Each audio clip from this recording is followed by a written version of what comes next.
नमस्कार दोस्तों, हमारे चैनल स्कैरी टेल्स में आपका स्वागत है। यहाँ आप पाएंगे कुछ ऐसी डरावनी और रहस्यमयी कहानियाँ जो आपको सिहरन से भर देंगी। ये सिर्फ काल्पनिक कहानियाँ नहीं हैं, बल्कि ऐसी सच्चाइयाँ हैं जो आपके आसपास कहीं न कहीं घात लगाकर बैठी होती है। अगर आप तैयार हैं असली डर का सामना करने के लिए, तो हमारे साथ इस खौफनाक सफ़र पर चलिए और जानिए क्या वाकई में हमारे आसपास कुछ ऐसी अजीब घटनाएं घट रही हैं जिनका हम सिर्फ अनुमान ही लगा सकते हैं। आज मैं आपके लिए लेकर आया हूँ कुछ बहुत ही भयानक इंडियन हॉरर स्टोरीज। तो पहली हॉरर स्टोरी जो मैं आपको बताने जा रहा हूँ वह अविनाश जी ने बताई है। आगे की स्टोरी में आपको उनके ही नज़रिए से सुनाऊंगा। तो शुरू करते हैं। मेरा नाम अविनाश है, मैं चेन्नई का रहने वाला हूँ और पेशे से एक इंजीनियर हूँ। आज मैं आपको अपने साथ हुई एक बहुत ही भयानक घटना के बारे में बताने जा रहा हूँ। यह घटना मेरे साथ साल 2016 में घटी थी। वैसे तो मैं चेन्नई का रहने वाला हूँ, लेकिन मैंने मुंबई में भी 1 साल तक जॉब की थी और उसी दौरान मेरे साथ यह हादसा हुआ था। दरअसल मुंबई में मेरा ऑफिस बीच कैंपस यानी बांद्रा कुर्ला कॉम्प्लेक्स में था। जिस फ्लैट में मैं रहता था वो आर्य कॉलोनी में था। मेरे 3 दोस्त भी मेरे साथ उसी फ्लैट में रहते थे। आर्य कॉलोनी में रहना और खाना थोड़ा सस्ता था, इसलिए हमने वहाँ पर ही एक फ्लैट लिया था। तो एक बार जब हम सबकी छुट्टी थी, मैंने और मेरे दोस्तों ने घूमने फिरने और पार्टी करने का प्लान बनाया। हमारे एक दोस्त के पास कार भी थी। छुट्टी वाले दिन हम चारों दोस्त पूरा दिन कार से घूमते रहे। दिन भर हम मरीन ड्राइव और साउथ मुंबई में मस्ती करते रहे। फिर रात को हमने ड्रिंक भी किया। ड्रिंक करते करते काफ़ी रात हो गई, इसलिए हमने सोचा कि किसी होटल में जाकर खाना खा लेते हैं। हम लोग होटल रत्ना नाम के एक होटल में खाना खाने चले गए। उस होटल का वेटर भी चेन्नई का था, इसलिए हमने उससे खूब बातें की। फिर खाना खाने के बाद जब हम लोग वापस अपने फ्लैट पर जाने लगे तो उस वेटर ने हमसे पूछा, आप लोग मुंबई में किस जगह पर रहते हैं? मैंने उसे बताया, हम लोग आर्य कॉलोनी में रहते हैं। यह सुनते ही वह वेटर अचानक बहुत घबरा गया। मैंने उससे पूछा, क्या हुआ भाई, तुम इतना घबरा क्यों रहे हो? तो मेरी बात पर वह बोला, अरे कॉलोनी बहुत ही हॉन्टेड जगह है। उस वेटर की बात सुनकर मुझे हंसी आ गई। मैंने उससे कहा, यार यह सब फालतू की बातें हैं, ऐसा कुछ भी नहीं होता। इतना कहकर हम लोग वापस अपने फ्लैट की तरफ जाने लगे। पर तभी रास्ते में मेरा एक दोस्त जो भूत प्रेतों में विश्वास करता था मुझसे बोला, भाई कहीं सच में वह जगह हॉन्टेड तो नहीं है? तो मैंने उसे कहा, यार क्या बकवास कर रहे हो, ये सब बेकार की बातें हैं। फिर यही सब बातें करते करते हम लोग आर्य कॉलोनी पहुंच गए। फिर आर्य कॉलोनी में एक बड़े से पेड़ के पास मेरे दोस्त ने कार रोकी। वह पेड़ को देख रहा था। तभी मैंने उससे पूछा, क्या हुआ, गाड़ी क्यों रोक दी? तो मेरा दोस्त बोला, वह उस पेड़ पर कुछ लटक रहा है।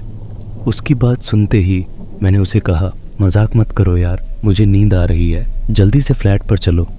मेरी बात पर दोस्त बोला, भाई मैं मजाक नहीं कर रहा हूँ, तुम खुद देख सकते हो, पेड़ पर कुछ है। इसके बाद हम सभी दोस्त उस पेड़ को देखने लगे और तभी हमने देखा कि उस पेड़ के ऊपर एक डेड बॉडी लटक रही थी। मैं सच कह रहा हूँ, मैं भूत प्रेत जैसी किसी भी बात पर बिल्कुल विश्वास नहीं करता था, पर उस डेड बॉडी को देखते ही डर के मारे मेरा खून जम गया था। इसके बाद मैं और मेरे दोस्त चिल्लाने लगे, गाड़ी भगाओ, निकलो यहाँ से। फिर मेरे दोस्त ने तुरंत ही गाड़ी भगा ली। लेकिन जब हम वहाँ से जाते हुए 2 बार और पेड़ की तरफ देखा, तब हमें उस पेड़ पर कोई भी डेड बॉडी नहीं दिखी। इसके बाद हम लोग अपने फ्लैट में जाकर चुपचाप सो गए। बाद में जब हमने वहाँ के लोगों से उस घटना के बारे में बताया, तब उन्होंने हमसे कहा, आर्य कॉलोनी में पहले शासनकाल में एक कब्रिस्तान था जहाँ बहुत से लोगों को दफनाया गया था। उन्होंने हमें यह भी बताया कि आर्य कॉलोनी में रात के समय कई लोगों के साथ ऐसी ही पैरानॉर्मल घटनाएं पहले भी हो चुकी हैं। फिर घटना के कुछ हफ्तों बाद हमने अपना फ्लैट भी बदल दिया। दोस्तों, यह थी पहली हॉरर स्टोरी और अब मैं आपको सुनाता हूँ दूसरी बिल्कुल रियल हॉरर स्टोरी। अब जो दूसरी हॉरर स्टोरी मैं आपको सुनाने जा रहा हूँ वह अनिका जी ने बताई है। यह घटना आज से सालों पहले रांची में घटी थी। तो अब आगे की घटना मैं आपको उनके नज़रिए से बताऊंगा। मेरा नाम अनिका है। और मैं रांची शहर की रहने वाली हूँ। आज मैं आपको बताने जा रही हूँ मेरे साथ घटी एक बहुत ही भयानक घटना। यह घटना मेरे साथ आज से 7 साल पहले घटी थी। दरअसल उस समय मैंने 10वीं क्लास के एग्ज़ाम दिए थे और एग्ज़ाम के बाद मैं छुट्टियों में अपने नाना नानी के घर चली गई थी। मेरे नाना नानी के घर के पास में एक बड़ा सा मैदान है और इस मैदान में एक पानी का नल भी लगा हुआ है। तो मैं रोज़ सुबह अपने मामा जी के साथ उसी मैदान में टहलने जाती थी। ऐसे ही एक दिन मैं और मेरे मामा जी उस मैदान पर टहल रहे थे। फिर टहलते टहलते मामा जी को प्यास लगी तो वह मेरे साथ नल पर पानी पीने चले गए। मामा जी नल से पानी पी रहे थे और मैं उनके पास खड़ी थी। तभी वहाँ से थोड़ी दूर पर लगे एक पेड़ के नीचे मुझे एक बूढ़ी औरत दिखाई दी। उस बूढ़ी औरत ने नीली साड़ी पहनी हुई थी और वह बहुत गुस्से में थी। हाथ से इशारा करके वह हमें वहाँ से जाने को कह रही थी। फिर मैंने तुरंत मामा जी से कहा, मामा जी वह देखिए, हमें यहाँ से जाना चाहिए। मामा जी ने भी उस औरत को देखा और फिर पता नहीं मामा जी के दिमाग में क्या आया, वह झटके से मेरा हाथ पकड़कर वहाँ से भागने लगे। यह सब देखकर मैं बहुत हैरान रह गई। तभी मैंने मामा जी से पूछा, क्या हुआ मामा जी, हम लोग उस औरत से क्यों भाग रहे हैं?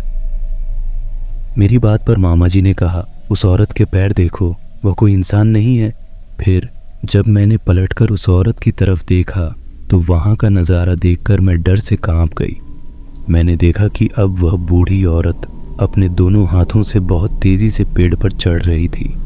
इतना ही नहीं बल्कि उस औरत के पैर बिल्कुल पीछे की तरफ घूम गए थे। यह देखते ही मुझे समझ आ गया कि वह औरत कोई इंसान नहीं है बल्कि एक चुड़ैल है। फिर मेरे देखते ही देखते वह औरत उस पेड़ के ऊपर चढ़कर गायब हो गई। इसके बाद घर जाकर मैंने यह घटना अपने नाना नानी को बताई। नाना नानी ने हमें आगे से उस मैदान के पास जाने से मना कर दिया था। मेरा नाम मुकेश है। मैं अमेरिका के मैरीलैंड स्टेट में रहता हूँ और आज मैं आपको मेरे साथ एक बहुत ही अजीब घटना बताने जा रहा हूँ। यह घटना मेरे और मेरे 3 दोस्तों के साथ साल 2016 में हुई थी।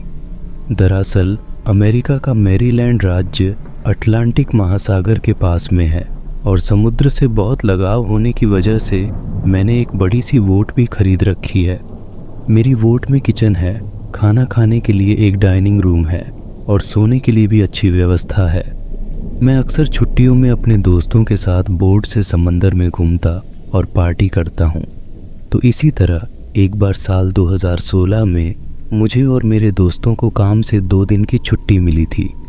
तो हम सब ने प्लान बनाया कि हम लोग पूरा एक दिन और पूरी एक रात समंदर के बीचों बीच वोट में ही बिताएंगे। हम 4 दोस्तों ने मिलकर ये प्लान बनाया था। फिर हमने एक दिन का खाने पीने का सामान और साथ में ढेर सारी बियर वोट में रख ली थी। इसके बाद हम चारों दोस्त छुट्टी वाले दिन सुबह 10 बजे ही वोट में बैठकर समंदर में निकल गए। हम समंदर में बहुत आगे तक गए। फिर हमने बियर पी और खूब मज़े किए। फिर पार्टी करते करते कब रात हो गई हमें पता ही नहीं चला। तभी रात के समय मेरे दोस्तों ने कहा, चलो समंदर में और आगे चलते हैं। मैंने कहा, समंदर में ज़्यादा आगे जाने से क्या फ़ायदा, आखिर में तो लौटना ही है। मेरे इतना कहने पर भी मेरे दोस्त मानने को तैयार नहीं थे। फिर अपने दोस्तों की बात मानते हुए मैंने अपनी वोट लेकर समंदर में और आगे जाने का फैसला किया। अब हम लोग किनारे से बहुत दूर समंदर के बीचों बीच आ गए थे। हमें अपने चारों तरफ बस समंदर का पानी ही पानी दिखाई दे रहा था। ऐसा लग रहा था जैसे हम लोग एक बड़े से पानी के रेगिस्तान में आ गए हों। चांद की रोशनी में दूर तक फैला समंदर का पानी देखने में भी बहुत ही खूबसूरत लग रहा था। खैर, जब मैं वोट लेकर समंदर में आगे की तरफ जा रहा था तभी अचानक मुझे समंदर की सतह पर एक बहुत ही अजीब चीज़ दिखाई दी। दरअसल मैंने देखा कि हमारी बोट से लगभग 200 मीटर की दूरी पर समुद्र के पानी के ऊपर एक बहुत ही घनी धुंध छाई हुई थी और दोनों को देखते हुए अपनी बोट पर उस समय बस यही सोच रहा था कि इतने साफ मौसम में भी अद्वितीय धुंध यहाँ कहाँ से आ गई। फिर 5 मिनट तक हम लोग उस धुंध को देखते रहे। तभी मेरे दोस्त ने कहा, क्यों ना हम लोग इस धुंध के अंदर जाएं, ये काफी एडवेंचर होगा। अपने दोस्त की बात पर मैंने कहा, यार यह धुंध मुझे कुछ अजीब लग रही है। इस बात पर मेरे दोस्तों ने मुझसे कहा, अजीब से तुम्हारा क्या मतलब है? ध्यान रखना, चलो इसके अंदर चलते हैं, अगर कोई दिक्कत होगी तो वापस घर लौट जाएंगे। मेरी रिपोर्ट में जीपीएस और नेविगेशन सिस्टम लगा हुआ है, इसलिए रास्ता भटकने का कोई सवाल ही नहीं उठता था। यही सोचते हुए मैंने अपनी वोट लेकर उस धुंध में घुसने का फैसला किया। चांदनी रात में चमकता हुआ समंदर का पानी और उस पर भी मीलों तक फैली हुई गहरी धुंध, वह नज़ारा सच में बहुत ही डरावना था। लेकिन नशे में होने की वजह से उस समय हमें बिल्कुल भी डर नहीं लग रहा था। मैं वोट को बहुत ही धीमी रफ्तार से चलाते हुए उस धुंध में और अंदर की ओर बढ़ने लगा। फिर थोड़ी देर बाद अचानक हमारी बोट के चारों तरफ सफ़ेद धुंध ही धुंध छा गई। धुंध के अंदर जाते ही अचानक से हमारी बोट बंद पड़ गई। बोट के बंद होते ही सारी लाइटें भी बुझ गईं। अब हम समुद्र के बीचों बीच घनी धुंध में फंसे हुए थे। मैं बार बार बोट को स्टार्ट करने की कोशिश कर रहा था, लेकिन बोट स्टार्ट नहीं हो रही थी। धीरे धीरे मुझे घबराहट होने लगी, पर फिर भी मैं बोट को स्टार्ट करने की कोशिश में जुटा हुआ था। फिर थोड़ी ही देर बाद हमारे साथ कुछ ऐसा हुआ जो मैं मरते दम तक नहीं भूल पाऊंगा। जैसे ही मैं बोट स्टार्ट करने की कोशिश कर रहा था, मुझे बोट के आसपास से कई लोगों के रोने और चिल्लाने की आवाज़ें सुनाई देने लगीं। उन आवाज़ों को सुनकर हम सभी बहुत डर गए थे। इसके बाद हमारी बोट पर भी कई लोगों के चलने की आवाज़ें आने लगीं, मानो बहुत से लोग हमारी बोट पर चहलकदमी कर रहे हों। हमें कुछ समझ नहीं आ रहा था कि आखिर ये सब हो क्या रहा है। डर के मारे मेरे दोस्त भी मुझ पर चिल्ला रहे थे कि जल्दी से बोट को स्टार्ट करो और यहाँ से निकलो। मैं भी कह रहा था कि बोट स्टार्ट ही नहीं हो रही है, मैं क्या करूं? तभी मेरा एक दोस्त मेरे पास आकर जोर जोर से बाइबल की कुछ लाइनें बोलने लगा। इसके बाद ही बोट भी स्टार्ट हो गई। फिर मैंने तेजी से बोट को घुमाया और उस मनहूस धुंध से बाहर निकल गया। इसके बाद हम लोग सीधे घर की ओर लौट आए। इस घटना ने हम चारों दोस्तों को हिलाकर रख दिया था। आज भी मुझे वह मनहूस रात किसी बुरे सपने जैसी ही लगती है। दोस्तों, ये थी तीसरी कहानी। अब मैं आपको सुनाने जा रहा हूँ समंदर में घटी एक और सच्ची घटना। यह दूसरी कहानी इंडोनेशिया के एक शख्स द्वारा रेडिट पर पोस्ट की गई थी। यह घटना उसके पिताजी के साथ हुई थी, तो अब मैं आपको इसे उसी की नज़र से सुनाता हूँ। मेरा नाम मनु है और मैं इंडोनेशिया का रहने वाला हूँ, और आज मैं आपको मेरे पापा के साथ एक बहुत ही रहस्यमय घटना बताने जा रहा हूँ। यह घटना मेरे पापा के साथ साल 1984 में हिंद महासागर में हुई थी। दरअसल इंडोनेशिया छोटे छोटे द्वीपों से बना एक देश है, और इस देश के लोगों की बड़ी आबादी समुद्र से पकड़ी जाने वाली मछलियों पर ही निर्भर है।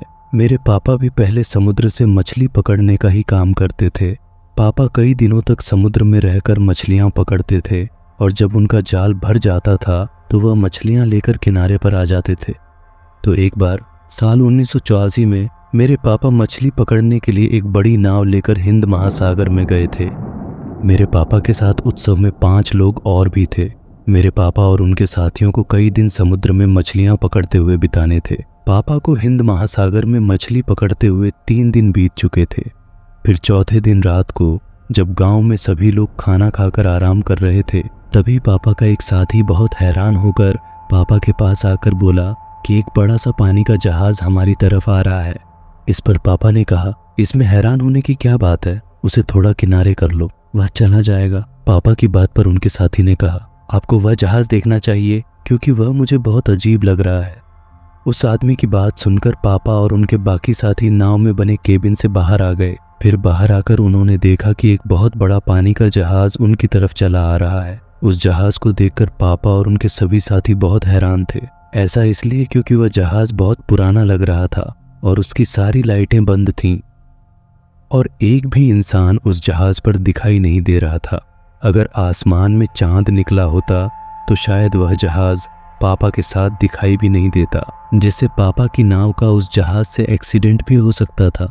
ये सब देखते हुए पापा ने अपने एक साथी को नाव की दिशा बदलने को कहा, और पापा खुद उस बड़े जहाज की तरफ चिल्लाते हुए आवाज़ लगाने लगे। लेकिन उस जहाज से किसी ने भी पापा की आवाज़ का कोई जवाब नहीं दिया। जब वह पानी का जहाज पापा की नाव के पास से निकला तो पापा और उनके साथियों ने देखा कि उस जहाज के बिल्कुल किनारे पर एक आदमी खड़ा था, जो वहां खड़ा होकर सीधा मेरे पापा की तरफ देख रहा था। उस आदमी को देखते हुए पापा ने चिल्लाते हुए कहा, हे, क्या तुम्हें कोई मदद चाहिए? लेकिन पापा की इस बात का उस आदमी ने कोई जवाब नहीं दिया। इसके बाद पापा और उनके साथियों की आंखों के सामने ही जहाज पर खड़ा हुआ आदमी अचानक गायब हो गया। यह देखकर मेरे पापा और उनके साथी बिल्कुल दहल गए। मेरे पापा समझ गए थे कि वह जहाज सामान्य जहाज नहीं है, बल्कि एक भूतिया जहाज है। इस घटना के बाद मेरे पापा ने कई दिन समुद्र में ही रुककर मछलियां पकड़ी। फिर जब वह किनारे पर आए तो उन्होंने यह घटना बाकी लोगों को भी बताई। दोस्तों, अब तक कहानी कैसी लग रही है? अब मैं आपको जो दूसरी कहानी बताने जा रहा हूँ वह एक सच्ची भूतिया घटना है जो ट्रेन में घटी थी। यह दोनों घटनाएं बिल्कुल सच्ची हैं और इन दोनों को मैंने कोरा से लिया है। आज जो पहली स्टोरी मैं आपको सुनाने जा रहा हूँ वह सारा दत्ता जी ने बताई थी। अगली स्टोरी में आपको एक और अजीब अनुभव सुनाऊंगा। मेरा नाम सौरभ है और आज मैं आपको एक बिल्कुल रियल पैरानॉर्मल घटना बताने जा रहा हूँ। दरअसल साल 2015 तक मेरे साथ कई पैरानॉर्मल घटनाएं हो चुकी थीं। इसके बाद मैंने रोजाना हनुमान चालीसा का पाठ करना शुरू किया, जिसके बाद से मेरे साथ ऐसी घटनाएं होना बंद हो गईं। अब मैं आपको बताता हूँ मेरी एक बहुत ही भयानक घटना जो मेरे साथ साल 2012 में ट्रेन में सफर के दौरान हुई थी। दरअसल साल 2012 में एक बार मैं अपने मम्मी पापा के साथ कोलकाता से दिल्ली जा रहा था। हमने राजधानी एक्सप्रेस में सेकंड क्लास एसी का टिकट लिया था। हम सभी रात के 8 बजे ट्रेन पर बैठ गए थे। फिर रात के 10 बजे कोच अटेंडेंट ने हमें खाना सर्व किया। कोच अटेंडेंट वह होते हैं जो ट्रेन के एयर कंडीशन डिब्बों में खाना और नाश्ता वगैरह लाकर देते हैं।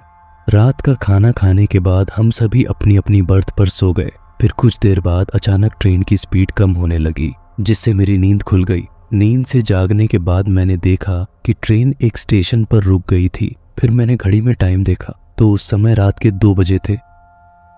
मैंने सोचा कि दोबारा सोने से पहले टॉयलेट कर लूं। यही सोचकर मैं टॉयलेट करने चला गया। जब मैं टॉयलेट करने के लिए उठा तो मैंने गौर किया कि सभी लोग अपनी अपनी बर्थ पर बिल्कुल गहरी नींद में सोए हुए थे। फिर जब मैं टॉयलेट की तरफ जाने लगा तभी मैंने देखा कि ट्रेन के डिब्बे का प्लेटफॉर्म के दूसरी साइड वाला दरवाज़ा खुला हुआ था। यह दरवाज़ा उस तरह खुला था जैसे ट्रेन की पटरी पर बैठी होती हैं।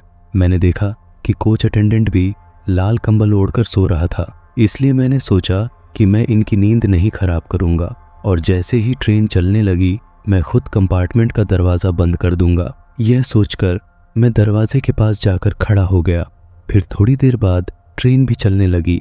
ट्रेन के चलने के साथ ही मैं दरवाज़ा बंद करने लगा, लेकिन दरवाज़ा बंद करने से पहले मैंने देखा कि 15 साल का एक बच्चा हमारी ट्रेन की बगल वाली पटरी पर दौड़ रहा था। यह देखकर मैंने बच्चे को आवाज़ लगाई, पटरियों से दूर हट जा, लेकिन बच्चे ने मेरी बात का कोई जवाब नहीं दिया। मैं फिर दरवाजे पर लटकते हुए उस बच्चे पर चिल्लाया, दूर हो जा पटरियों से वरना मारा जाएगा। लेकिन उस बच्चे ने फिर से मेरी बात का कोई जवाब नहीं दिया। इसके बाद थोड़ी देर में ट्रेन भी काफ़ी स्पीड से दौड़ने लगी, लेकिन हैरानी की बात यह थी कि वह बच्चा अभी भी ट्रेन के साथ साथ दौड़ रहा था। वह बच्चा बहुत तेजी से दौड़ रहा था। इस तरह से कोई भी इंसान कभी भी दौड़ नहीं सकता। मैं यह सब देखकर बहुत डर गया था, लेकिन फिर भी मैं ट्रेन के दरवाजे से उस बच्चे को देख रहा था। थोड़ी देर बाद हमारी ट्रेन बिल्कुल अंधेरी जगह से गुजरने लगी। तभी मुझे वह बच्चा भी दिखना बंद हो गया। इसके बाद अचानक से मुझे ऐसा महसूस हुआ जैसे किसी ने मुझे पीछे से धक्का दिया हो। मैं चलती ट्रेन से बाहर गिरने ही वाला था, लेकिन तभी किसी अनजान व्यक्ति ने मुझे ट्रेन के बाहर से धक्का देकर गिरने से बचा लिया। फिर मैंने तुरंत ही अपने पीछे पलट कर देखा, लेकिन पीछे कोई भी नहीं था। इसके बाद मैंने जल्दी से ट्रेन का दरवाज़ा बंद किया और अपनी बर्थ की तरफ जाने लगा। पर तभी मैंने देखा कि जो कोच अटेंडेंट लाल कंबल ओढ़कर सो रहा था अब अपनी जगह से गायब था। यह देखकर मैं बहुत डर गया। फिर मैं अपनी बर्थ पर जाकर लेट गया और उस रात बड़ी मुश्किल से मुझे नींद आई। अगले दिन जब मैंने यह बात उस कंपार्टमेंट के कोच अटेंडेंट को बताई तो वह बिल्कुल हैरान रह गया। उसने कहा कि वह तो बगल वाले कोच में सो रहा था और उसने काला कंबल ओढ़ रखा था, न कि लाल। फिर उसने मुझसे कहा कि शायद तुम्हारा सामना पुराने कोच अटेंडेंट से हुआ था। कोच अटेंडेंट की ड्यूटी 3 महीने पहले ही हार्ट अटैक से मौत हो गई थी। यह सब सुनकर मैं बहुत हैरान रह गया था। मैं सोचने लगा कि अगर मुझे पीछे से धक्का उस कोच अटेंडेंट की आत्मा ने दिया था तो उस बच्चे की आत्मा के बारे में क्या कहना चाहिए। इस भयानक घटना के 15 दिन बाद तक मैं रातों को सो नहीं पाया, क्योंकि हर रात मुझे लाल कंबल ओढ़े एक आदमी दिखाई देता था जो मुझे मारने की कोशिश करता था। लेकिन धीरे धीरे सब ठीक हो गया। और अब दोस्तों, यह थी ट्रेन में घटी हुई पहली घटना। और अब मैं आपको एक और बिल्कुल सच्ची डरावनी घटना बताने जा रहा हूँ जो कि ट्रेन में घटी थी। यह घटना संजय जी ने बताई है, तो आगे की घटना मैं आपको उनके नज़रिए से बताऊंगा। मेरा नाम संजय है, मैं हैदराबाद का रहने वाला हूँ और आज मैं आपको मेरे चाचा जी के साथ हुई एक बिल्कुल सच्ची घटना बताने जा रहा हूँ। यह घटना साल 2009 में मेरे चाचा जी के साथ ट्रेन में हुई थी। उस समय वह शिमला से हैदराबाद आ रहे थे। दरअसल उस समय मेरे चाचा जी शिमला के पुलिस डिपार्टमेंट में काम करते थे। तो ये बात है साल 2000 की कि उस समय मेरे चाचा जी अपने काम से कुछ दिनों की छुट्टियां लेकर हमारे घर हैदराबाद आ रहे थे। तो शाम को जब चाचा जी और वे ऑटो से रेलवे स्टेशन जा रहे थे, तब उनके साथ एक और शख्स बैठ गया। फिर रास्ते में उन दोनों के बीच थोड़ी बातचीत हुई और पता चला कि वह शख्स एक टीटीई है और वह भी उसी रेलवे स्टेशन जा रहा है। फिर रेलवे स्टेशन पर लगभग शाम के 7 बजे चाचा जी ट्रेन में चढ़ गए। चाचा जी ने स्लीपर क्लास की सीट ली थी। कुछ देर बाद टीटी आया और उसने मेरे चाचा जी का टिकट चेक किया। चाचा जी ने उसे अपना टिकट दिखाया, लेकिन तभी उन्होंने देखा कि वह टीटी वही शख्स था जो ऑटो में उनके साथ बैठकर रेलवे स्टेशन तक आया था। ट्रेन उस समय बहुत कम लोगों से भरी थी, इसलिए सभी यात्रियों के टिकट चेक करने के बाद वह टीटी मेरे चाचा जी के साथ बैठकर बातें करने लगा। फिर रात के 10 बजे दोनों ने साथ में खाना खाया। उसके बाद उन्होंने थोड़ी देर आपस में बातचीत की और फिर दोनों सो गए। रात के लगभग 2:30 से 3 बजे ट्रेन एक छोटे से पुल पर आकर रुक गई। वह पुल एक छोटी सी नदी पर बना था और उनके चारों ओर सिर्फ खेत ही खेत थे। ट्रेन के रुकने से चाचा जी और वह टीटी दोनों की नींद खुल गई। इसके बाद जैसे ही चाचा जी दोबारा सोने लगे, ठीक वैसे ही उनकी खिड़की के कांच पर किसी के खटखटाने की आवाज आई। आपकी जानकारी के लिए बता दूं कि स्लीपर क्लास के डिब्बों की खिड़कियां शीशे की होती हैं, जिन्हें अंदर से भी खोला जा सकता है। तो खटखटाने की आवाज सुनकर मेरे चाचा जी ने ट्रेन की खिड़की से बाहर देखा। उन्होंने देखा कि एक औरत काला शॉल ओढ़कर उनकी खिड़की के बिल्कुल सामने खड़ी थी और वह चाचा जी से भीख मांग रही थी। पास में खड़ा टीटी इस सारे घटनाक्रम को बड़े गौर से देख रहा था। इसके बाद चाचा जी ने उस औरत को आगे जाने का इशारा किया और वह फिर से रोने लगी। लेकिन तभी वह औरत फिर से खिड़की का शीशा खटखटाने लगी।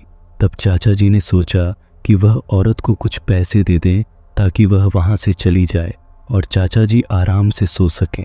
यही सोचकर चाचा जी ने अपनी जेब से 10 रुपये का एक नोट निकाला और जैसे ही वह खिड़की खोलकर वह नोट उस औरत को देने वाले थे, ठीक उसी समय पास में खड़े टीटी ने खिड़की खोलने से रोक दिया। चाचा जी की इस हरकत पर टीटी ने कहा, अरे भाई साहब, जरा सोचिए, यह ट्रेन एक छोटे से पुल पर खड़ी है। इस ट्रेन के अगल बगल किसी भी इंसान के खड़े होने लायक बिल्कुल भी जगह नहीं है। फिर यह औरत ट्रेन के बगल में खड़ी होकर आपसे पैसे किस तरह मांग सकती है। टीटी की बात सुनकर डर के मारे चाचा जी की नींद ही गायब हो गई। तो चाचा जी एक झटके से उछलकर अपनी सीट से पीछे आ गए। तभी मेरे चाचा जी और टीटी ने देखा कि ट्रेन के बाहर खड़ी वह औरत गुस्से में किसी जानवर की तरह गिर रही थी। फिर उन दोनों के देखते देखते वह औरत हवा में उड़ते हुए ट्रेन से थोड़ा दूर जाकर गायब हो गई। यह सब देखकर चाचा जी और वह टीटी दोनों बहुत ज्यादा डर गए थे। फिर थोड़ी देर बाद ट्रेन भी वहां से चल दी। यह घटना मुझे मेरे चाचा जी ने बाद में बताई थी। वैसे तो मेरे चाचा जी भूत प्रेत जैसी बातों पर बिल्कुल भी विश्वास नहीं करते थे, पर उस घटना के बाद से वह भी पैरानॉर्मल चीजों को मानने लगे हैं। मेरा नाम रजत है और आज मैं आप सबको मेरे पापा के साथ घटी ये बिल्कुल सच्ची भूतिया घटना बताने जा रहा हूँ। मेरे पापा एक रिटायर्ड सरकारी डॉक्टर हैं और यह घटना उनके साथ तब घटी जब एक बार उनकी पोस्टिंग हमारे शहर हमीरपुर से मानिकपुर में हुई थी। यह घटना साल 1983 के सर्दियों के समय की है और खुद मेरे पापा ने मुझे यह घटना बताई थी। तो हुआ ये था कि एक बार साल 1983 की सर्दियों में मेरे पापा की पोस्टिंग हमीरपुर से मानिकपुर में हुई थी। पापा ट्रेन से मानिकपुर के लिए गए थे और रात के 2:30 बजे वह मानिकपुर रेलवे स्टेशन पर पहुंच गए थे। पापा को लेने के लिए एक आदमी स्टेशन पर आने वाला था, तो पापा उस आदमी का स्टेशन पर ही इंतजार करने लगे। बाकी पैसेंजर तो पापा के साथ मानिकपुर स्टेशन पर उतरे थे, वे सब वहां से जा चुके थे। अब सिर्फ पापा ही अकेले स्टेशन पर रुके हुए थे। पापा अगले स्टेशन पर बोर हो रहे थे, तो वह स्टेशन के पास ही टहलने लगे। टहलते हुए उन्होंने देखा कि स्टेशन से थोड़ी दूर एक पेड़ के नीचे 4 आदमी आग जलाकर बैठे हुए थे। उस समय ठंड बहुत थी, तो पापा ने सोचा कि वह भी जाकर उन लोगों के साथ थोड़ी गर्मी ले लें। यही सोचकर मेरे पापा उन लोगों की तरफ जाने लगे। पापा जब उन लोगों की ओर बढ़ रहे थे, तो उन्होंने नोटिस किया कि उनके देखते देखते पेड़ के नीचे बैठे हुए सभी लोग अचानक बहुत लंबे होने लगे थे। उन्होंने यह भी देखा कि उन सबके चेहरे धुंधले धुंधले थे, जैसे कोई फोटो ब्लर हो जाती है। यह देखकर पापा को यह सब बहुत अजीब लगा, लेकिन उन्होंने सोचा कि शायद थकान और नींद की वजह से उन्हें ऐसा दिखाई दे रहा है। यही सोचकर पापा उन लोगों की ओर बढ़ते रहे, लेकिन पापा ने देखा कि उन लोगों की ऊंचाई अभी भी बढ़ती जा रही थी। फिर अचानक से पापा की नजर उनके पैरों पर पड़ी, तो उन्होंने देखा कि उन सभी लोगों के पैर पीछे की तरफ मुड़े हुए थे। यह देखकर पापा बहुत डर गए और तेजी से भागकर सीधे रेलवे स्टेशन पहुंच गए। स्टेशन पर लगभग 20 मिनट इंतजार करने के बाद पापा को लेने के लिए एक आदमी आया। पापा ने उसे भी उस घटना के बारे में बताया, तो वह पापा को लेकर उसी पेड़ के पास गया जहां पापा ने उन उल्टे पैरों वाले लोगों को देखा था। लेकिन हैरानी की बात यह थी कि अब वहां कोई भी नहीं था, यहां तक कि आग का भी कोई नामो निशान नहीं था। यह सब देखकर पापा बिल्कुल हैरान रह गए। पापा ने अपने साथ आए शख्स से कहा, मैं सच कह रहा हूँ, यहीं पर वे लोग आग जलाकर बैठे थे। पापा की इस बात पर उन्हें लेने आए शख्स ने कहा, बाबूजी, मुझे आपकी बात पर पूरा भरोसा है, क्योंकि ऐसी घटनाएं यहाँ पहले भी हो चुकी हैं। दरअसल यहाँ पास में एक समसन घाट है जहाँ मुर्दों को जलाया जाता है। हो सकता है कि जिन्हें आपने देखा वे आत्माएं हों जिनकी यहाँ पर चिता जली थी। दोस्तों, यह कहानी सुनकर आप सोच रहे होंगे कि आखिर भूत हमारे पास कैसे बैठ सकते हैं, क्योंकि भूत प्रेत तो आंखों से दूर रहते हैं। एक बात मैं आपको बताना चाहूँगा कि भूत प्रेत इंसानों को भ्रम में डालने में माहिर होते हैं। वे हमें ऐसी चीज़ें भी दिखा सकते हैं जो असल में होती ही नहीं है। इस घटना से आप समझ सकते हैं कि जिन लोगों को पापा ने देखा था वे बस एक छलावा थे। कुछ दिन पहले एक लड़के के साथ ऐसी भयानक घटना हुई जिसे सुनकर आपका दिमाग चकरा जाएगा। मैं सच में कह रहा हूँ, आप सिर्फ उस लड़के की जगह खुद को सोचिए और देखिए कि अगर ये सब आपके साथ हो रहा होता तो क्या होता। भगवान न करे ऐसा कभी किसी के साथ हो। यह कहानी सूरज नाम के लड़के की है। एक रात वह अपने घर पर अकेला था। उसके माता पिता, भाई बहन और घर के बाकी लोग किसी शादी में गए हुए थे। यह घटना शादी खत्म होने से थोड़ी पहले की है। सूरज के घर वाले शादी में गए थे और सूरज को बहुत बोरियत हो रही थी। उसकी मम्मी ने घर पर खाना बनाकर छोड़ दिया था। उसे शादी में इसलिए नहीं ले गए थे क्योंकि कुछ दिन पहले घर में पूजा हुई थी और पूजा के दौरान घर बंद नहीं किया जा सकता था। माना जाता है कि इस समय माता लक्ष्मी का घर में आना जाना होता है, इसलिए घर को ताला नहीं लगाया जा सकता। इस वजह से सूरज को शादी में नहीं ले गए थे। सूरज को घर पर अकेला रहने के कारण ताला नहीं लगाना पड़ा था। वह खाना खा चुका था, लेकिन बैठकर बहुत बोर हो रहा था।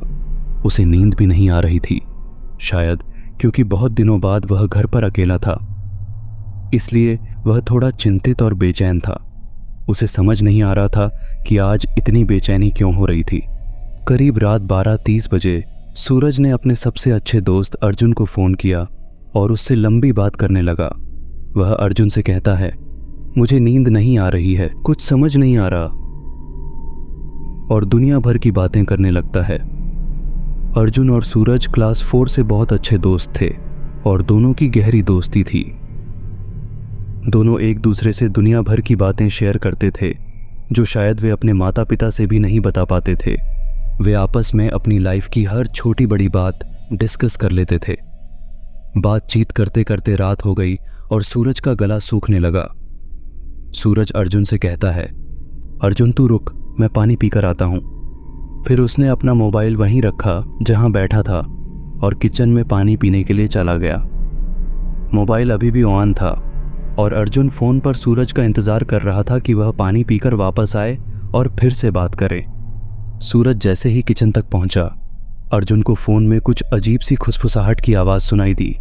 यह आवाज किसी अलग भाषा में थी और अर्जुन को यह बहुत अजीब लगी, क्योंकि सूरज तो कह रहा था कि वह घर पर अकेला है, तो यह आवाज किसी और की कैसे आ सकती है।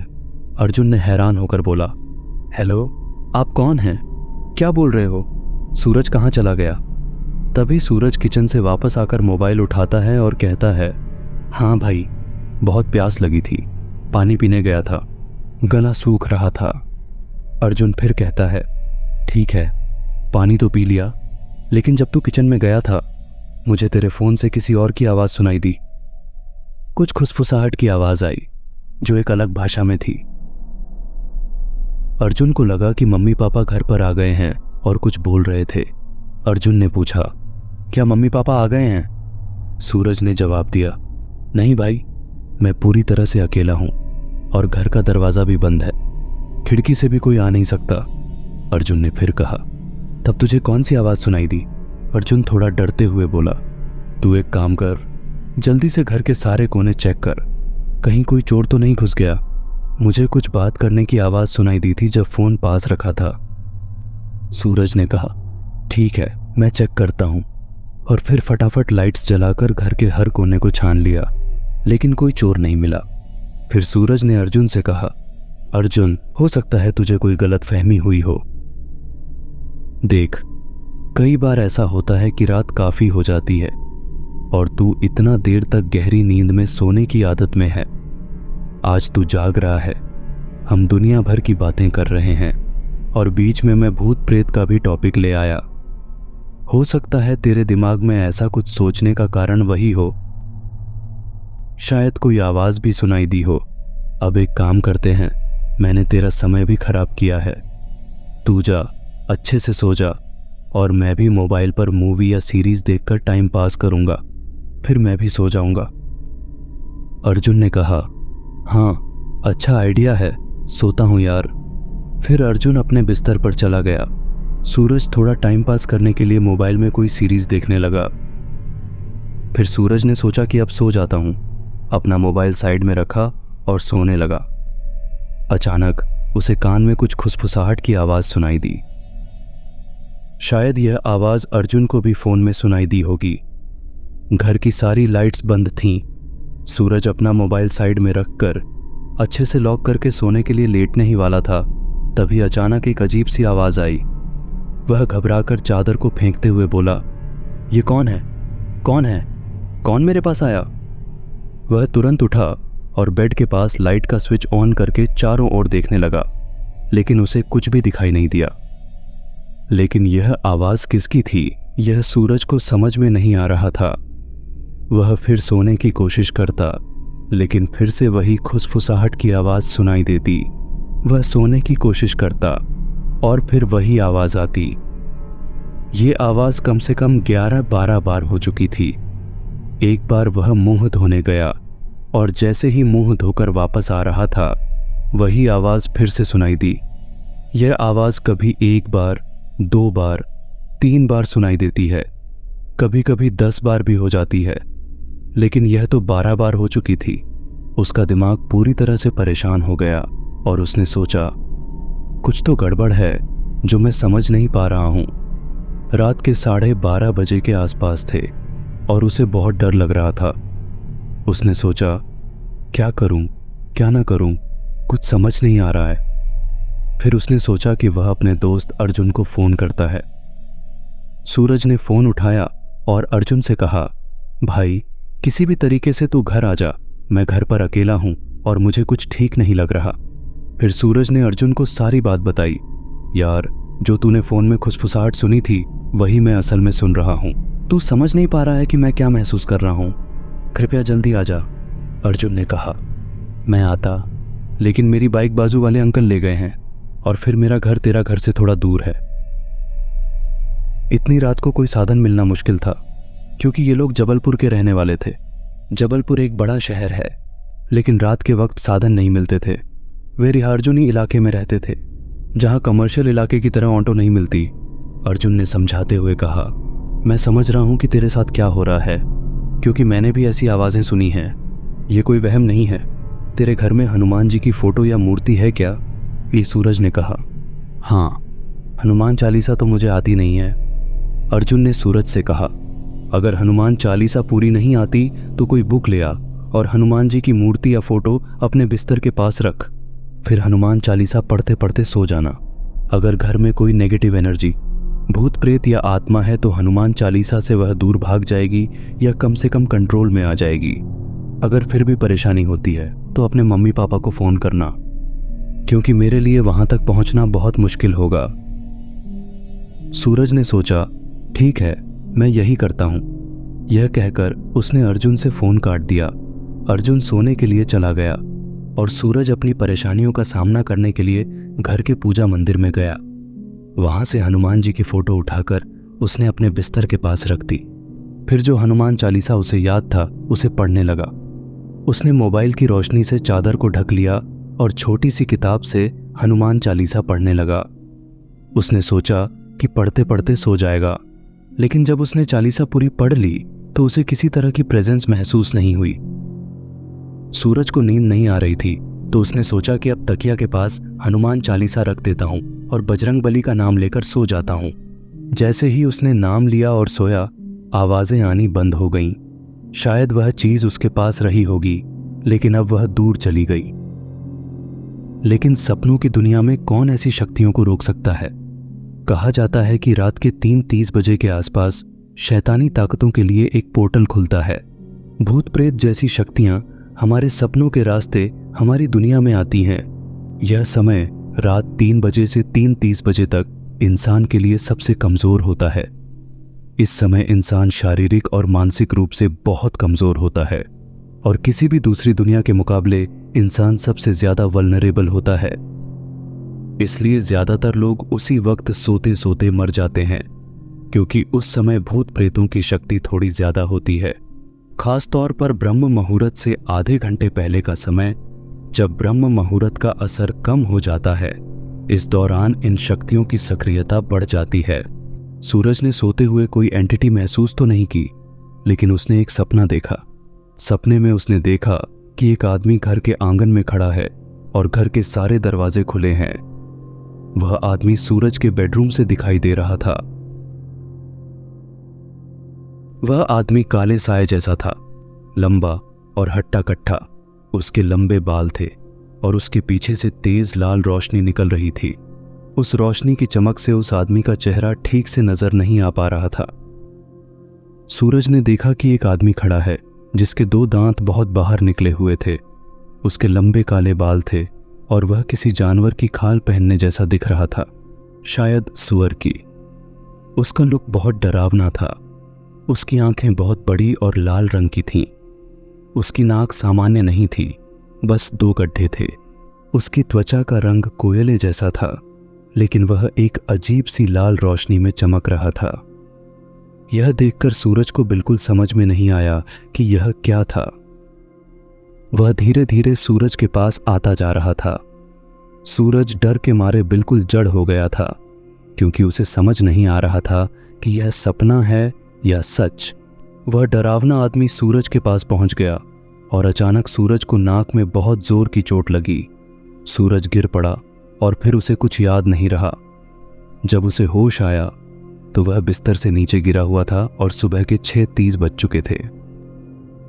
डर के मारे सूरज ने तुरंत अपना मोबाइल उठाया और अपने पापा को फोन किया। उसने पूछा, पापा, मुझे घर पर कुछ ठीक नहीं लग रहा, आप कितने बजे आ रहे हो? पापा ने कहा, मैं आ रहा हूं। अगर कुछ गड़बड़ लग रहा है तो शाम तक पहुंच जाऊंगा, फालतू बातें मत सोचो। सूरज ने कहा, ठीक है, और फिर पूरे दिन छत पर बैठा रहा, नीचे नहीं गया, भूखा प्यासा भी नहीं खाया।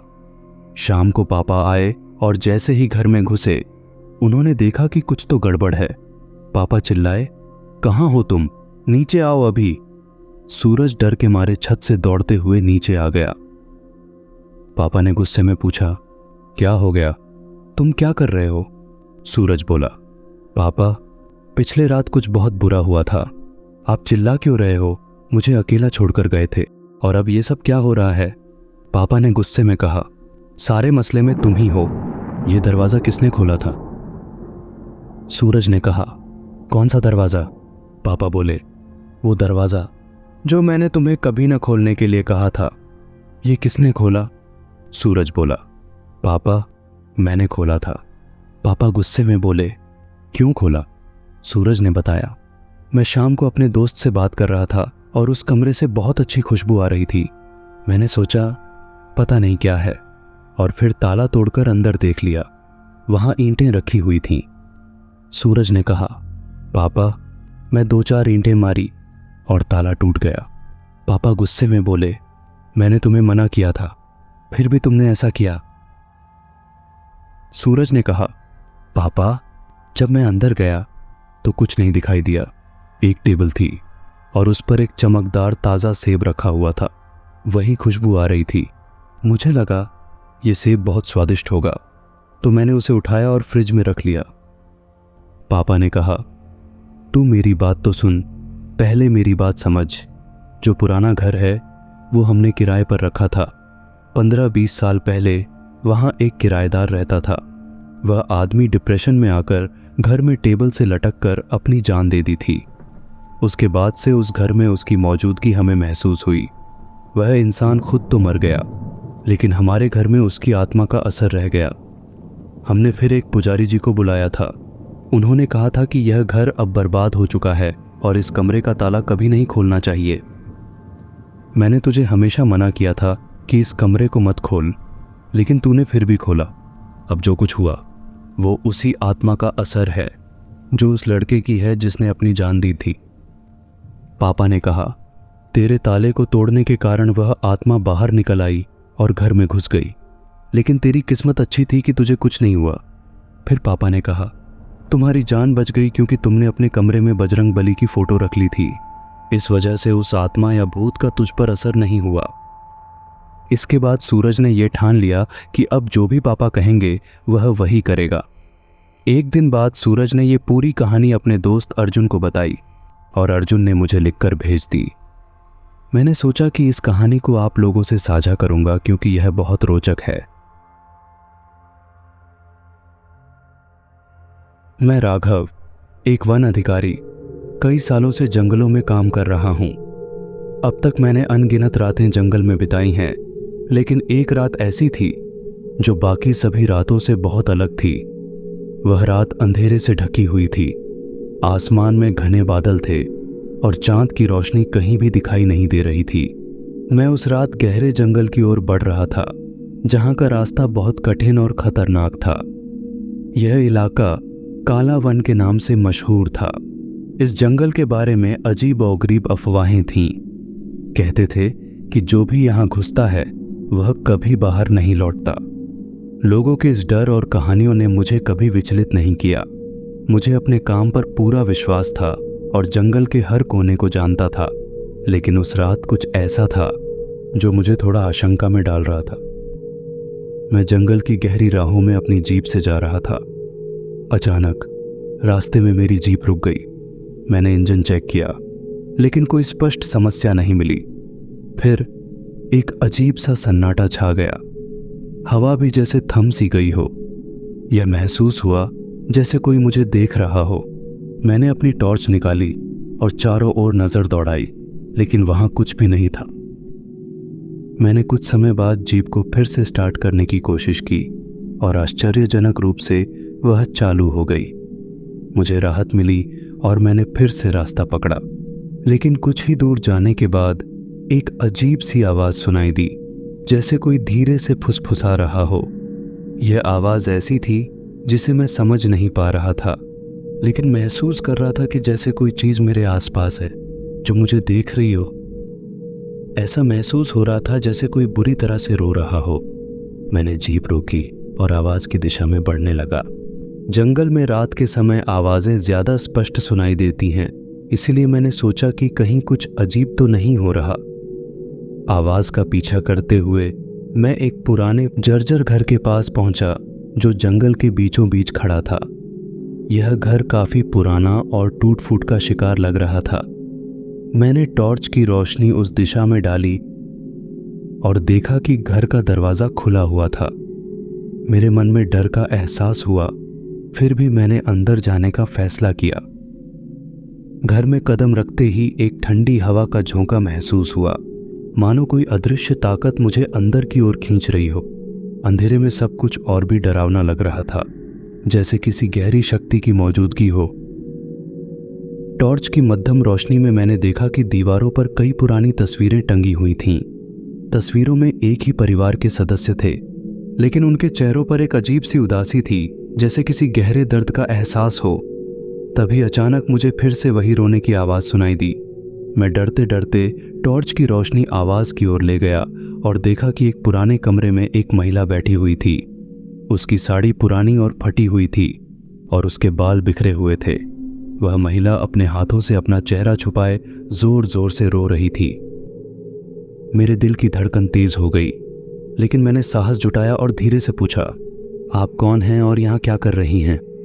वह महिला एक पल के लिए चुप हो गई, फिर धीरे धीरे उसने अपना चेहरा ऊपर उठाया। उसके चेहरे पर घाव थे जो गहरे और भयानक लग रहे थे।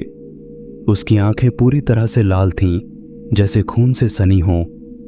मुझे उस दृश्य से डर लगने लगा और मैं इंस्टिंक्टिवली पीछे हटने लगा, लेकिन ऐसा महसूस हुआ जैसे मेरे पैर बर्फ में जम गए हों, बिल्कुल हिल नहीं पा रहे थे।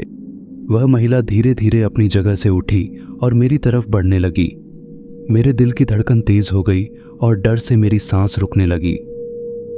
मैंने किसी तरह से खुद को संयमित किया और वहां से भागने की कोशिश की, लेकिन तभी एक अजीब सा शोर हुआ और दरवाजा अपने आप बंद हो गया। पूरा घर अचानक अंधेरे से भर गया। मैंने टॉर्च की रोशनी बंद कर दी और चारों ओर देखा, लेकिन कुछ भी दिखाई नहीं दे रहा था। तभी मुझे यह महसूस हुआ कि कोई मेरे पीछे खड़ा था। डरते हुए मैंने धीरे धीरे पीछे मुड़कर देखा और देखा कि वही महिला बिल्कुल मेरे पीछे खड़ी थी। उसकी आंखों में गहरी नफरत और दर्द का मिश्रण था। उसने कहा, तुम्हें यहाँ नहीं आना चाहिए था। अब तुम्हारा भी वही हाल होगा जो हमारे परिवार का हुआ था। मैंने धीरे से पूछा, तुम्हारे परिवार का क्या हुआ था? वह महिला कुछ पल चुप रही, फिर बोली, हमारे परिवार को इस जंगल की आत्माओं ने मार डाला। अब हम भी इन जंगलों का हिस्सा बन गए हैं और अब तुम भी एक हिस्सा बनोगे। इतना कहकर वह अचानक गायब हो गई और उसके बाद घर के अंदर का माहौल और भी भयावह हो गया। मैं किसी तरह दरवाज़ा खोलने की कोशिश करने लगा, लेकिन दरवाज़ा जैसे जाम हो गया था, मानो कोई बाहर से उसे मजबूती से बंद कर रहा हो। मैंने उन्हें पूरी तरह से नज़रअंदाज कर दिया और अपनी गति तेज कर दी। जंगल से बाहर निकलते वक्त अचानक मुझे महसूस हुआ कि मेरी जेब में कुछ चीज़ है। मैंने अपनी जेब में हाथ डाला और देखा कि एक पुराना लॉकेट रखा हुआ था। जब मैंने उसे खोला तो मुझे अंदर उसी महिला की तस्वीर मिली जिसे मैंने पहले घर में देखा था। ये देखकर मेरी आंखों में अंधेरा छा गया। मुझे समझ आ गया कि अब मेरा जीवन उन रहस्यमयी घटनाओं और आत्माओं से जुड़ चुका है। अब मैं भी उनके अतीत और उनके परिवार की एक अनकही कहानी का हिस्सा बन चुका था। उस लॉकेट ने मुझे एक नई राह पर डाल दिया था, जहां अब मेरा अस्तित्व उन अजीब और डरावनी शक्तियों के अधीन था। उस रात के बाद मैंने अपनी नौकरी छोड़ दी और उस डरावने जंगल से दूर एक अलग जगह पर चले जाने का निर्णय लिया। फिर भी वो रात और वहाँ की आत्माएं मेरे सपनों में बार बार आकर मुझे डराती थीं। हर रात जब भी मैं सोने की कोशिश करता तो मुझे वही आवाज़ें सुनाई देती, जैसे किसी का विलाप और गहरी पीड़ा। मुझे लगने लगा था कि शायद मैं भी अब उस जंगल का हिस्सा बन चुका हूँ, भले ही मैं वहाँ से शारीरिक रूप से दूर हो चुका था। वो भयानक रात और उसकी डरावनी यादें हमेशा मेरे साथ रहती हैं। मैंने अपनी ज़िंदगी को एक नई दिशा देने के लिए अपनी पुरानी नौकरी छोड़ दी, लेकिन उन यादों से छुटकारा पाना मुमकिन नहीं था। अब मैं एक छोटे से गांव में बस चुका था, लेकिन जंगल की छाया और वहाँ की आत्माओं का डर मेरे मन से कभी नहीं मिटा। वो रात मेरी जिंदगी का सबसे डरावना और अनहोनी दिन बन चुका था। रात के समय जब मैं सोने की कोशिश करता तो अजीब सी आवाज़ें सुनाई देती।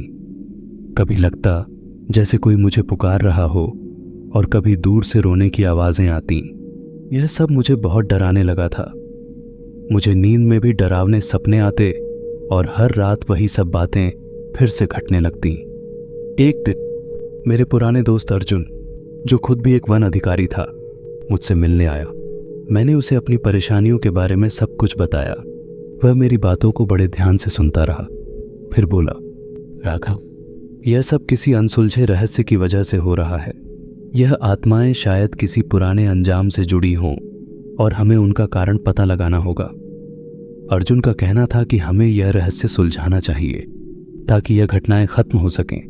शुरू में मुझे थोड़ा संदेह था, लेकिन अर्जुन ने मुझे भरोसा दिलाया। उसने कहा, हम मिलकर इसे सुलझा सकते हैं।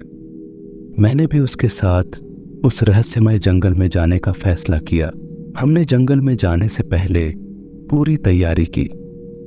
टॉर्च, खाने पीने की सामग्री और कुछ धार्मिक प्रतीकों को साथ रखा ताकि कोई अनहोनी घटना न हो। जब हम जंगल के उस हिस्से में पहुंचे तो सब कुछ पहले जैसा ही भयावह था। जैसे ही हम वहां पहुंचे, हमें वही पुराना टूटा फूटा घर दिखाई दिया। हम अंदर गए और कमरे में वही पुरानी तस्वीरें टंगी हुई थीं। अर्जुन ने ध्यान से उन तस्वीरों को देखा और कहा, यहां कुछ गड़बड़ है। इन तस्वीरों में सभी के चेहरे उदास और भयभीत लग रहे हैं। ऐसा क्यों? तभी हमें एक पुरानी डायरी मिली। उस डायरी में उस परिवार की पूरी कहानी लिखी हुई थी जो अब हमें पढ़नी थी। एक समय की बात है, एक पुराना व्यापारी परिवार एक घने जंगल में बस गया था। उन्होंने सोचा था कि यहाँ लकड़ी का व्यापार करके वे अच्छा मुनाफा कमा सकेंगे। लेकिन एक दिन कुछ अजनबी लोग जो चोर थे, उनके घर पर आ पहुंचे। उन लोगों ने परिवार के सदस्यों को बेरहमी से मार डाला और फिर उनके घर को आग के हवाले कर दिया। तब से इस जंगल में उस परिवार की आत्माएं भटक रही थीं। उनकी आत्माओं को शांति नहीं मिल रही थी और जंगल में विचलित हो रही थीं। जब अर्जुन को यह सारी बातें पता चलीं, तो उसने निश्चय किया कि अब हमें इन आत्माओं की शांति के लिए कुछ करना होगा। अर्जुन ने सुझाया कि हमें एक पंडित की मदद लेनी चाहिए जो इन भटकती आत्माओं को शांति दिला सके। जल्द ही एक पंडित जी को बुलवाया गया। पंडित जी ने कहा कि इन आत्माओं को शांति देने के लिए हमें यहाँ यज्ञ करना पड़ेगा और विशेष मंत्रों के जरिए प्रार्थना करनी होगी। अगली रात यज्ञ की तैयारी की गई और पंडित जी ने मंत्रोच्चार करना शुरू किया। हम सभी ने मिलकर पूरी श्रद्धा के साथ प्रार्थना की ताकि उन आत्माओं को शांति मिल सके और उनका विश्राम हो सके। तभी अचानक तेज हवाएं चलने लगीं और घर के अंदर की रोशनी मध्यम पड़ने लगी। ऐसा लगा जैसे कुछ अदृश्य शक्तियां हमारे पास आकर हमें रोकने की कोशिश कर रही हों। पंडित जी ने हमें शांत रहने का आदेश दिया और मंत्रों का जाप करना जारी रखा। कुछ ही देर में हवाएं शांत हो गईं और वातावरण में एक अजीब सी शांति छा गई। यह महसूस हुआ जैसे उस स्थान की बसी हुई आत्माओं को मुक्ति मिल गई हो। पंडित जी ने बताया कि अब उन आत्माओं को शांति मिल गई है और अब यह जंगल तथा यह घर सुरक्षित हैं। उस रात के बाद मुझे कभी वह डरावने सपने नहीं आए और न ही कहीं से रोने की आवाज़ें सुनाई दीं। ऐसा महसूस हुआ जैसे जीवन में पहली बार सच्ची शांति का अनुभव हो रहा हो। मुझे एहसास हुआ कि मेरा दोस्त अर्जुन बिल्कुल सही था। हमने मिलकर उस रहस्य को सुलझा लिया था और उन आत्माओं को शांति दी थी। अब वह जंगल फिर से हरा भरा और शांतिपूर्ण हो गया था।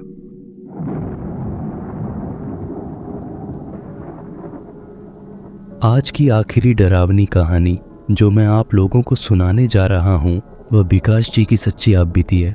यह घटना उनके और उनके दोस्त के साथ आज से 15 साल पहले घटी थी।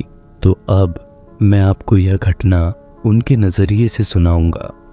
मेरा नाम विकास है और मैं महाराष्ट्र के सांगली शहर का रहने वाला हूँ।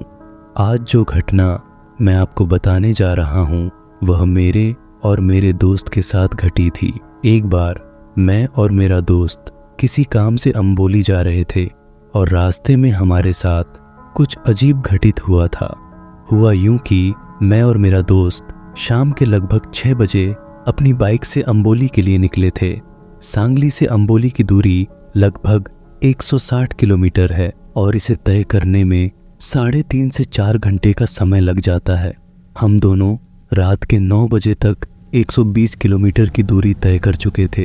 फिर अंबोली से सिर्फ 40 किलोमीटर पहले मेरे दोस्त ने बाइक रोक ली वहाँ सड़क के किनारे एक माइलस्टोन था जिस पर लिखा था अंबोली 40 किलोमीटर दूर है। माइलस्टोन वो पत्थर होता है जो सड़क के किनारे लगा रहता है, जिस पर लिखा होता है कि यह जगह यहाँ से कितने किलोमीटर दूर है। हमने बाइक रोकी और फिर टॉयलेट की। जब हम वापस लौटे तो मेरा दोस्त उसी माइलस्टोन के पास बैठकर सिगरेट पीने लगा। जिस जगह हम लोग रुके थे वहाँ काफ़ी अंधेरा था। हमारे आसपास से कोई भी गाड़ी नहीं गुजर रही थी और चारों तरफ बिल्कुल सन्नाटा फैला हुआ था। मेरे दोस्त की सिगरेट खत्म होते ही हम फिर से अंबोली की तरफ चल पड़े। फिर 20 मिनट तक सड़क पर आगे बढ़ने के बाद हमारी नज़र जब सड़क के किनारे मौजूद माइलस्टोन पर पड़ी तो हमारी हैरानी का कोई ठिकाना नहीं रहा। हमने देखा कि हम फिर से उसी माइलस्टोन के पास आ गए हैं जहां पर रुककर हमने टॉयलेट किया था। यह देखकर मैं और मेरा दोस्त बिल्कुल हैरान रह गए। हम लोग बिल्कुल सीधी सड़क पर आगे जा रहे थे और ऐसा तो हो ही नहीं सकता था कि हम कहीं फिर रास्ता भटककर या घूमकर वहां पर वापस आ गए हों। इसके बाद हम लोग दोबारा वहां से आगे बढ़ गए, लेकिन कुछ समय बाद हम फिर से उसी माइलस्टोन के पास पहुंच गए। अब हम दोनों को बहुत डर लगने लगा था क्योंकि हम लोग बार बार घूमकर उसी माइलस्टोन के पास पहुंच रहे थे जहां पर हम थोड़ी देर के लिए रुके थे। इसके बाद मेरे दोस्त ने गाड़ी रोक दी और फिर वह गाड़ी से उतरकर माइलस्टोन के पास गया तो उसने देखा कि उसकी सिगरेट का फिल्टर अभी भी उसी माइलस्टोन के पास पड़ा था। यह देखकर मेरे दोस्त ने डरते हुए मुझसे कहा, यार विकास, यहाँ तो मेरे पीछे वह सिगरेट का फिल्टर अभी भी पड़ा हुआ है। मतलब हम लोग बार बार घूमकर यही आ रहे हैं, अब हम क्या करें? मैं समझ चुका था कि यह सब हमारा भ्रम नहीं है, बल्कि हम दोनों किसी सुपरनेचुरल एनर्जी के चक्कर में पड़ गए हैं। फिर मैंने अपने दोस्त से कहा, तुम फिर से गाड़ी स्टार्ट करो, लेकिन गाड़ी तभी आगे बढ़ाना जब मैं तुमसे कहूँ। मेरे दोस्त ने गाड़ी स्टार्ट की। इसके बाद मैंने थोड़ी तेज़ आवाज़ में बोलना शुरू किया। मैंने कहा, हम नहीं जानते कि आप क्या हैं या कौन सी शक्तियाँ हैं, लेकिन अगर जाने अनजाने में हमसे कोई गलती हो गई हो तो कृपया हमें माफ़ कर दीजिएगा। हमारा इरादा आपको परेशान करने का नहीं था, हम तो बस यहाँ से गुजर रहे थे। इतना बोलने के बाद मैंने भगवान का नाम लेते हुए अपने दोस्त से कहा, अब गाड़ी आगे बढ़ाओ। तो फिर हम लोग वहाँ से निकल गए और कुछ समय बाद हम लोग अंबोली पहुँच गए। यह हमारे साथ घटित हुआ एक काफ़ी डरावना एक्सपीरियंस था और मैं नहीं जानता कि वह कौन सी शक्ति थी जो हमें उस माइलस्टोन से आगे नहीं बढ़ने दे रही थी। लेकिन एक बात तो पक्की है कि हमारा भ्रम नहीं था, बल्कि एक असली पैरानॉर्मल घटना थी। क्योंकि अंबोली से सांगली वापस आते समय हम उस माइलस्टोन को देखते हुए गए थे और हमने पाया कि वह इस रूट पर 40 किलोमीटर वाला सिर्फ एक ही माइलस्टोन था। क्योंकि अंबोली से सांगली वापस आते समय हम उस माइलस्टोन को देखते हुए गए थे और हमने पाया कि वह इस रोड पर 40 किलोमीटर वाला सिर्फ एक ही माइलस्टोन था।